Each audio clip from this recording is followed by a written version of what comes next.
Oke, aku coba wakilin lah ya. Aku bacain pertanyaannya Dara. Oke, pertanyaannya gini kok, Arif. Leader harus sudah pernah cobain semua pekerjaan dulu supaya timnya percaya dan mau ikutin. Apa itu tuh harus? Enggak. Pasti enggak jawabannya kalau menurut saya.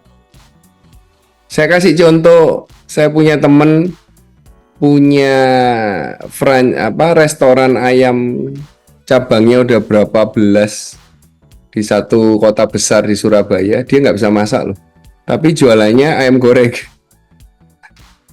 Apakah Oke. dia harus bisa goreng ayam? Enggak juga kan. Konsultan contohnya. Apakah dia pernah di industri itu punya pengalaman? Enggak juga kan.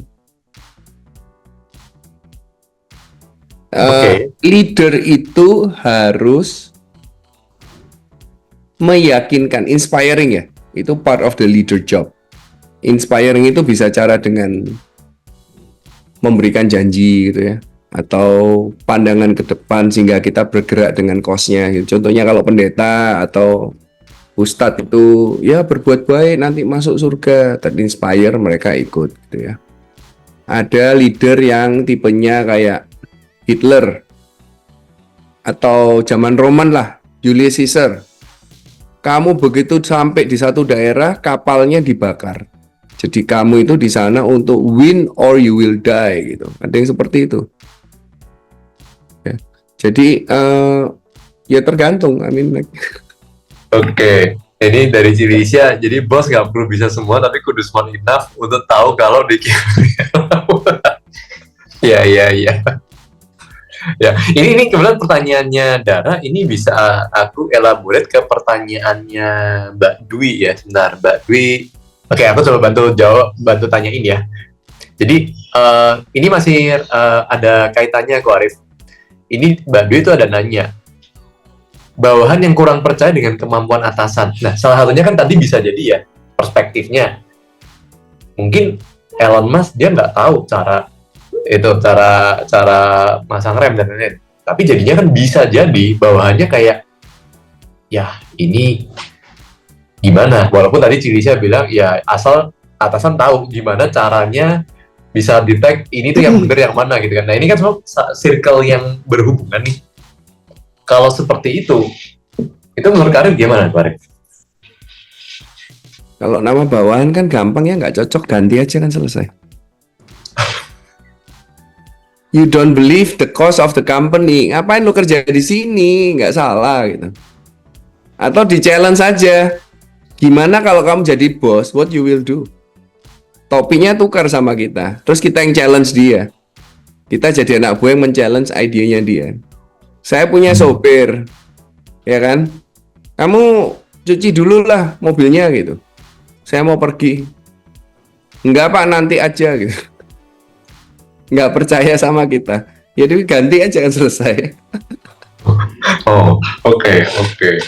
Berarti ini untuk pertanyaan Mbak Dwi, mungkin bisa terjawab juga Mbak Dwi ya. Karena ya kita perlu tahu role-nya kita di mana juga gitu ya. Kita nih sebagai apa gitu kan. Iya ya, saya di kampus sering dapat challenge dari bawahan saya.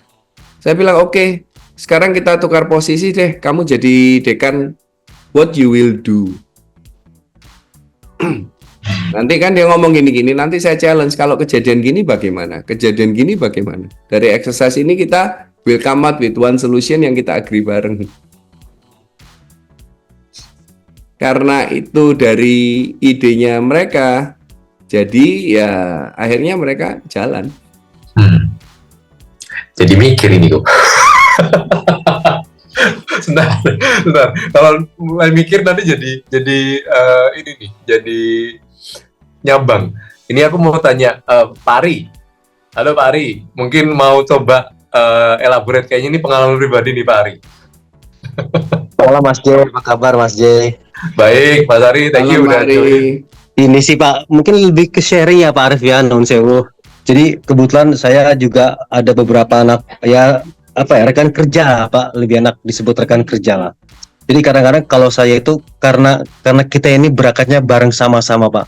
Kebetulan juga saya masa kerja itu sudah cukup lama, 32 tahun. Jadi kita berangkat sama-sama. kemudian mungkin nasib yang menentukan kita berbeda gitu Pak. Kebetulan juga yang tadinya sama-sama jadi anak buah saya, satu waktu taruhlah dia buat kesalahan gitu loh Pak. Cuman karena mungkin awalnya kita sama-sama, jadi dia tuh masih belum memandang saya sebagai atasannya gitu loh. Makanya kalau saya tuh pendekatannya itu dengan pendekatan apa ya Pak, persuasif mungkin ya Pak ya. Kadang-kadang saya ajak ngopi dulu, itu saya tanya, jadi ini gimana masalahnya. Jadi lebih ke pendekatan, karena nggak mungkin saya pakai pendekatan yang keras gitu loh. Sama tadi yang Pak Arif katakan yang Gen Z Pak. Gen Z itu ya benar, saya mesti memahami pola pikir yang Gen Z sekarang ini. Karena banyak juga di perusahaan saya yang pantaran anak saya juga. Karena agak berbeda waktu zamannya saya pertama kali masuk kerja tahun 90-an dengan Gen Z itu berbeda jauh Pak. Mohon maaf, mungkin kalau zamannya saya itu lebih tough Pak, lebih kuat lah gitu. Tapi kalau Gen Z itu kayaknya gimana ya? Dikit-dikit sakit, dikit-dikit nggak masuk gitu. Nah, yang begitu tuh kadang-kadang kalau saya sih pakai pendekatannya yang lebih ke apa, persuasif mungkin Pak ya. Nggak bisa pakai cara kekerasan. Kalau bener sih kalau Pak Arif bilang kalau nggak bener ganti saja. Tapi kebetulan di perusahaan saya nggak seperti itu Pak. Nanti jadi panjang karena kan ada serikat pekerjanya. Nanti akhirnya malah jadi bentrokan saya dengan bawahan gitu loh Pak. Gimana tuh Pak Arif, menurut Pak Arif Pak? Terima kasih Pak Arif. Saya sering memberikan, maksudnya perusahaan itu memberikan surat peringatan. Contohnya target kerja nggak tercapai gitu. Kebetulan itu di level senior. HR-nya kalah senior, takut ngasih. Pak ini gimana gitu? Aturannya gimana dong? Ya harus kasih Pak, ya kasih aja. Setelah dikasih, udah makan siang saya deketin dia ngobrol. Kenapa sih kendalanya? Kok sering terlambat? Tuh, cerita kan, Pak ini saya mesti nganter anak saya dulu. Kemudian terus macet. Terus saya tanya, anaknya itu masuk sekolah jam berapa? Dia bilang ya masuknya jam 7 Pak gitu. Kalau di drop jam 6.30 kenapa? Ada masalah nggak? Oh ya nggak ada gitu ya. Coba deh berangkat lebih awal, anaknya di drop lebih awal jadi ke kantor bisa on time. Jadi apa ya? Harus sisinya jelas gitu Pak ya. Kalau HRD mungkin beda ya. Kalau HRD itu mungkin lebih persuasif, ngomongnya sambil ngopi akan lebih ngena gitu. Tapi kalau hubungannya sama aturan kayak K3 malah nanti cenderung efek negatif. Alah, kalau sama Pak Hari nanti ya paling diajak ngomong ngopi gitu. Iya. Jadi ya itu Pak, kalau saya dan anak saya mengamati bahwa Gen Z itu dikasih surat peringatan itu lebih takut, lebih down daripada generasi sebelumnya. Betul Pak, setuju saya. Sepakat. Downnya itu kayak orang putus cinta kalau anak sekarang gitu. Kalau saya SP1 masih ada sampai 3 kok. Ya udah saya perbarui gitu. Tapi tambahan Pak Arif, menurut saya satu lagi. Kebetulan juga kalau itu aturan main pelanggar itu saya tegakkan. Kebetulan saya juga kan selain ketiga saya juga pegang di hygiene Pak. Itu saya tegakkan terutama di area kitchen Pak. Betul. Jadi sudah kan aturannya kalau kitchen itu harus menggunakan APD. Nah, nanti saya benturkan saya dengan aturan lain dengan kesepakatan keamanan pangan, atau saya ambil itu eksekutif chef-nya Pak Arif. Jadi saya pendekatannya langsung ke kepalanya yang saya pegang. Nanti biar kepalanya baru ke anak buahnya. Yang dilakukan di teman saya bagus Pak. Dia itu fish processing ya, untuk ekspor. Jadi ke Eropa, jadi dia punya HACCP, punya FDA macam-macam. Iya betul Pak. Begitu ada orang pelanggaran, dia dipanggil, kemudian dijelaskan efeknya. Kalau ini terjadi pelanggaran ketahuan, ikan kita nggak diterima di Eropa, kamu nggak dapat pekerjaan. Kalau di perusahaan saya, orang yang melanggar K3, saya jadikan polisi 1 minggu Pak. Saya jadikan petugas K3 1 minggu di daerah sana. Oh gitu Pak ya. Iya. Boleh juga tuh Pak, boleh juga. Bisa. Kadang-kadang saya sudah sering kasih training mengenai HACCP, GMP, terus personal hygiene. tapi tetap aja pada prakteknya sehari-hari mereka tetap melanggar. Mereka tuh baiknya kalau ada external audit Pak Arif, baru tuh. Tapi setelah itu udah lupa lagi.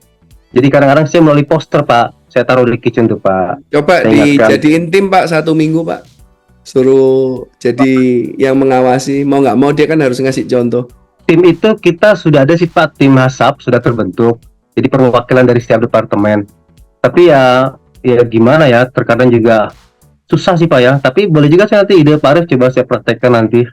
Orang Di tempat saya. yang melanggar itu disuruh Pak. Di tempat saya waktu COVID itu ada orang nggak mau pakai masker, dia tak suruh bagian pengawasan masker malah. Di depan iya. kalau pagi, siang harus keliling. Iya betul Pak. Bisa tuh Pak, bisa nanti. Dengan begitu ada perubahan perilaku Pak Arif dari. Ada. Terus dengan dia ngawasin, Dia disuruh ngawasin kan, masker kan dicek mulai masuk pabrik, waktu produksi.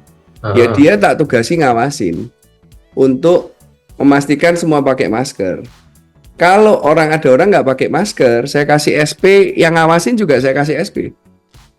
oh Terus dia nggak mau pakai masker, negur yang lain juga nggak bisa kan? ada peer pressure dari orang-orang juga ya, kamu sendiri kok nggak pakai masker, akhirnya dia mau nggak mau pakai masker juga ya. Iya. Oke. Pak Ari, Ya siap. dapat jurus nih Pak. Iya. Nanti coba saya praktekkan Mas J di kantor saya. Mudah-mudahan berhasil nih idenya dari Pak Aris. Terima kasih banyak Pak Aris masukannya Pak Aris. Pak Arif ini banyak insight-nya langsung dari pengalaman pribadi ya gue ya, karena sudah dipraktekkan semua gitu ya. Saya males marah-marahin orang itu, buat saya males buang-buang waktu saya gitu. Betul Pak. Intinya kamu nggak biasa, ya ada kami yang itu deh. Oke. Ya. Oke. Bagi teman-teman yang sudah pernah tahu Kevlon, sudah pakai Kevlon, tadi mungkin beberapa pertanyaan bisa kita di-tag ya. Misalnya kayak, jadi sebenarnya tipe leadernya yang ada di tempat kita ini tipe leader yang berempati atau enggak? Karena itu sebenarnya akan bisa terlihat dari cara kepemimpinannya dia gitu. Nah mungkin sambil nunggu pertanyaan, saya coba share salah satu report Kevlon. Ini kalau nggak salah juga Pak Ari udah pernah pakai juga ya Pak Ari ya, yang report tentang manajer Pak Ari. Iya sudah waktu itu Mas J. Ya. Jadi leader ini stylenya kayak gimana, nature-nya gimana? Mungkin ini juga bisa menjawab yang Mbak Tati bilang. Kita ada report yang sebenarnya bisa mendetek style leadership. Nah, kalau misalnya style sebelumnya yang tadi lebih demokratis, lebih kepembinaan, tiba-tiba ada yang mimpin dengan stylenya yang muncul adalah ternyata autokratis, yang kuat, dan mungkin juga yang kedua stylenya yang muncul adalah transaksional, itu sudah beda banget. Nah, sebenarnya sebelum di-hire bisa didetect. Kita memang mau build culture yang lebih keras, lebih saklek, dan yang penting kerjaan beres ya, kayak lu yang penting kerja begini, hasilnya begini, udah selesai, ya nggak apa-apa di hire. Tapi kalau kita mau keep culture-nya yang lebih guyup, ya itu perlu jadi pertimbangan dari awal sih, gitu. Jadi buat teman-teman yang mungkin belum pernah tahu tentang Kevlon, ya di Kevlon ini kan kita menyediakan job fit assessment ya. Untuk apa? Untuk kita bisa detect kandidat kita sebelum kita hire. Dan yang kita detect adalah attitude-nya. Bahkan motivasi kerjanya juga kita bisa detect. Dasarnya apa? Nah, kalau memang kita mau build orang-orang yang mungkin lebih ke people person misalnya, ya motivasi sosial ini paling nggak perlu ada.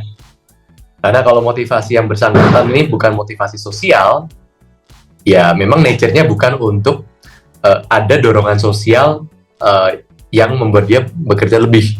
Motivasinya bukan itu.